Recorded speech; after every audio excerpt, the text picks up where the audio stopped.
207페이지. 타냐, 캐트린, 그리고 모르는 아가씨가 한 명 있었다. 그들은 캐트린의 기타에 맞추어 노래를 부르다가 나를 보고는 반갑게 맞아주었다. 나는 이렇게 귀엽고 활기찬 타냐가, 이렇게 행복해 보이는 타냐가 이런 끔찍한 문제를 안고 있다는 것이 믿어지지 않았다. 그때 그곳에 함께 있던 세 번째 아가씨는 아그네스라 불리우는 독일인이었다. 그녀 역시 문제를 안고 메주고리를 찾았다. 정서가 불안했을 뿐 아니라 다리도 불편해서 목발을 짚지 않고는 제대로 걸을 수가 없었다. 그녀 역시 슬라브코 신부의 보호 아래 있었고 성모님께서 모습을 보이실 때 그녀도 그곳에 함께 있도록 허락을 받았다. 아그네스의 표현을 빌리자면 그녀의 다리는 죽시로 치유를 받았고 무용지물이 된 목발은 레토리의 한 구석에 세워두었다고 했다. 그리고는 목발에 도움 없이 걷기 시작했다고 한다.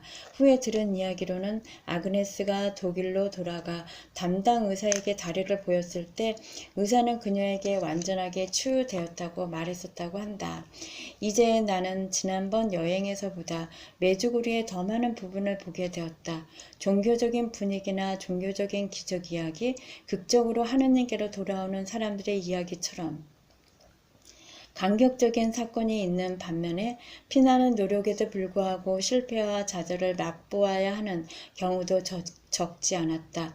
이곳에 오는 사람 모두가 마음의 문을 하느님께로 여는 것이 아닌 것처럼 신체적인 불구를 가지고 찾아온 사람들이 전부 다 치유받는 것은 아니었다. 실제로 이 조그만 마을도 내가 살고 있는 머틀비치와 그렇게 많이 다르지 않았다.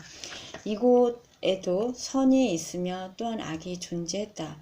넓은 의미로 말하자면 이곳이 바로 세상의 축소판이었다.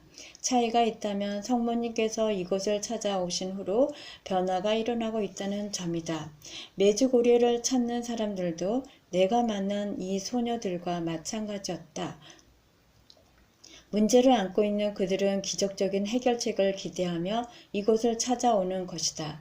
아그네스는 자신의 문제를 해결받았지만 타냐는 수백만의 다른 사람들처럼 해결책을 모색하며 희망을 버리지 않고 있다. 나는 지난 5월 여행 때 함께 왔던 프랭크 주니어의 말이 생각났다. 그 역시 지체 장애자였지만 메주고리의 방문을 통해 치유받기를 기대하느냐는 나의 질문에 이렇게 대답했었다. 나는 육신의 병을 치유받기에 이곳을 방문한 것은 아닙니다. 나도 여러분들처럼 그냥 개인적인 이유로 이곳을 찾게 되었고 아울러 영적인 성장을 기대하고 있습니다. 타냐와 아그네스는 다른 사람을 만나기 위해 자리를 떴다. 타냐는 자리를 떠나기 전 다음날 다시 나와 만나기로 약속했다. 나도 그만 자리에서 일어섰다. 그러자 캐트린이 좀 더 이야기하지 않겠느냐고 물었다. 타냐가 그녀 과거에 대해 이야기하지 않던가요? 나는 타냐에게서 들었던 이야기를 한마디도 빼지 않고 캐트린에게 다 전해 주었다.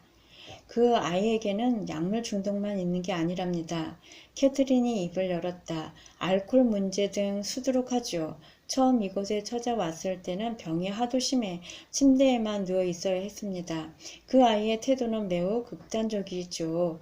금세 쾌활하고 상냥하다가는 순식간에 난폭해지곤 하죠. 그래서 슬라브코 신부가 제게 부탁을 했던 겁니다.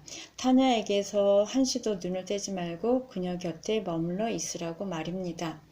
제가 선생님께 부탁드리고 싶은 말씀은 그 아이를 조심스럽게 대해달라는 겁니다.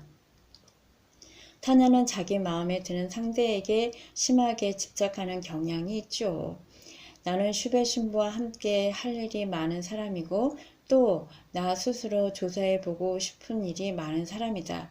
그러니 타냐와는 자주 함께 할 수 없을 뿐더러 혹시 그녀와 함께 있게 되더라도 그녀와의 거리를 두고 대화하겠노라고 캐트린을 안심시켰다.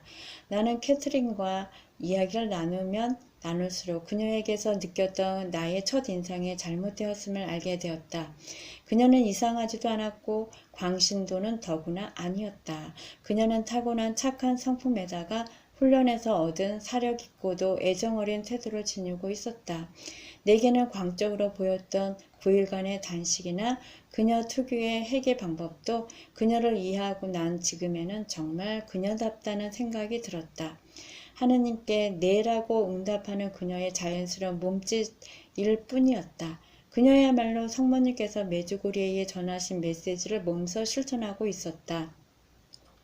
그녀의 순종은 내가 하느님께 순종하는 방법보다 훨씬 경지가 높았다.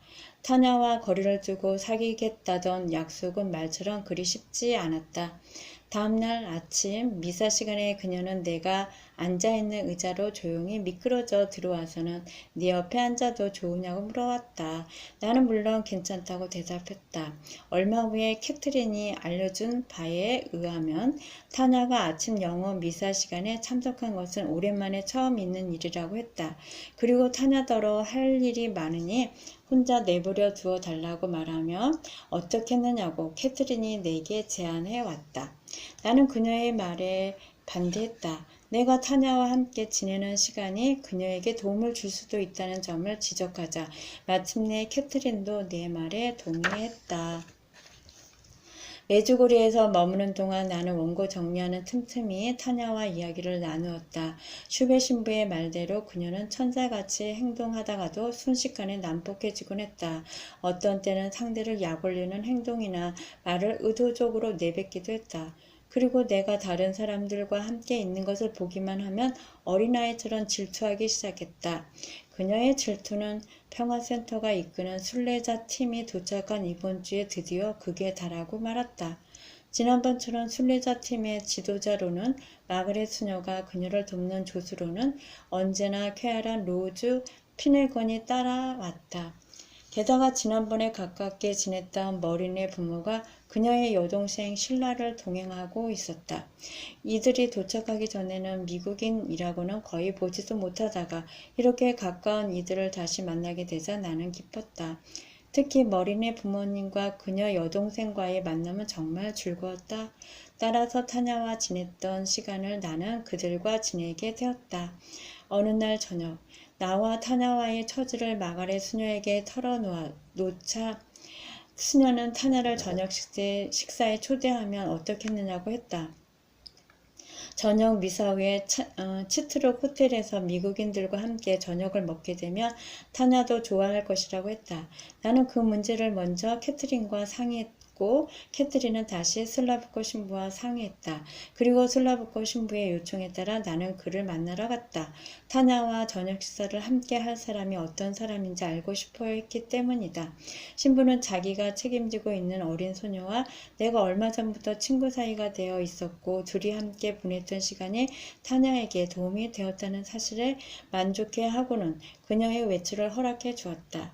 단 10시 전에 집에 데려다 주어야 한다는 조건이었다. 저녁 식사는 그곳에 참석했던 모든 사람에게 멋진 추억거리가 될 만했다. 타냐 역시 행복해 보였다. 그리고 그녀는 문자 그대로 그곳에 모인 사람들의 마음을 사로잡았다. 어떤 의미로 우리 모두는 그녀에게 가족과 같았고 그런 가족적인 분위기야말로 타냐에게 가장 필요한 것이기도 했다. 슬라브코 신부와의 약속대로 나는 10시 전에 그녀를 집에 데려다 주었다. 그리고 다시 치트룩으로 돌아가 마가렛 수녀를 태우고는 메주구리의 외곽에 있는 숙소까지 모셔다 드렸다. 치트룩으로 다시 차를 돌아오는데 길 한복판에서 춤을 추고 있는 두 소녀와 맞닥뜨렸다. 헤드라이트에 비친 모습으로는 그중 하나가 타냐임에 틀림없었다. 깜짝 놀란 나는 그들 곁에 차를 세웠다. 나를 본 타냐는 나만큼이나 놀라는 눈치였다. 타냐, 여기서 뭘 하고 있는 게냐? 슬라브코 신부님이 10시 이후에는 집에 있으라고 한 말을 잊었니? 꾸짖는 내 말에 지지 않으려고 그녀는 오히려 화를 내며 대꾸했다. 신부님이 뭘 하시던 난 상관 안 해요. 나는 내가 원하는 것이 무엇인지 알 만큼은 나이를 먹었으니깐요. 나는 그녀를 타이르기 시작했다. 그녀가 하고 있는 행동은 옳지 않았다. 그리고 메주고리에서는 슬라브코 신부의 보호 아래에 있는 만큼 그분의 말에 순종해야 한다는 말을 늘어놓았지만 그녀는 막무가내였다. 뿐만 아니라 내게도 자기더러 이래라 저래라 할 권리가 없다는 점을 상기시켰다. 자, 그러지 말고 차에 올라타렴. 집으로 데려다 주마. 그녀의 마지막 말은 내게 깊은 상처를 남겼지만 나는 못 들은 척했다. 싫어요. 우리는 지금 한창 신나게 놀고 있잖아요. 집으로 가지 않을래요. 알았다. 마음대로 하렴. 말을 마친 나는 급하게 차를 출발시켰다. 이 아이가 조금 전 저녁 식사 시간에 그처럼 상냥하고 매혹적이었던 바로 그 아이일까? 어떻게 이토록 반항적이고 거칠어졌을까? 더구나 내게. 우리는 그동안 서로 많은 이야기를 나누었다. 어떤 때는 화를 내며 언성을 높이기도 했다가도 결국은 화해하고 서로의 사랑을 확인하는 그런 대화를 나누었다.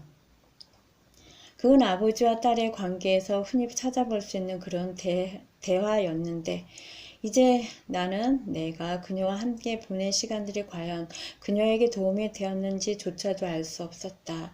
그날 밤은 또 다른 사건이 나를 기다리고 있었다.